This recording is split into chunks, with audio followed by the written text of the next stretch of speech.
नमस्कार दोस्तों, स्वागत करते हैं एक और नई वीडियो में। भोजपुरी इंडस्ट्री की एक और बेहतरीन फिल्म को आप सभी के बीच में यूट्यूब पे रिलीज किया जा रहा है। जिस फिल्म का नाम है 1 करोड़ की बहू। और 1 करोड़ की बहू में स्टार कास्ट में नजर आई है मनु कृष्णा, यामिनी सिंह, रीना रानी, राज प्रेमी, देव सिंह, विनोद मिश्रा जैसे दिग्गज कलाकार ने इस फिल्म में काम किए हैं। तो दोस्तों, इस फिल्म को फाइनली यूट्यूब पे रिलीज किया जा रहा है 30 मार्च 2025 सुबह में 11 बजे।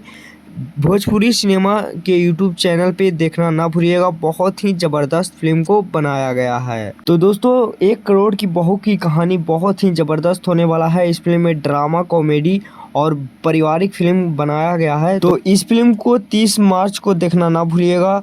बहुत ही ज़बरदस्त फिल्म होने वाला है। तो दोस्तों, ये फिल्म का अपडेट आप सभी को कैसा लगा कमेंट बॉक्स में कमेंट करके बताइएगा। और अगर चैनल पे नए देख रहे होंगे तो चैनल को सब्सक्राइब करिएगा। भोजपुरी की हर फिल्म का अपडेट हमारे चैनल पे सबसे पहले मिलता है।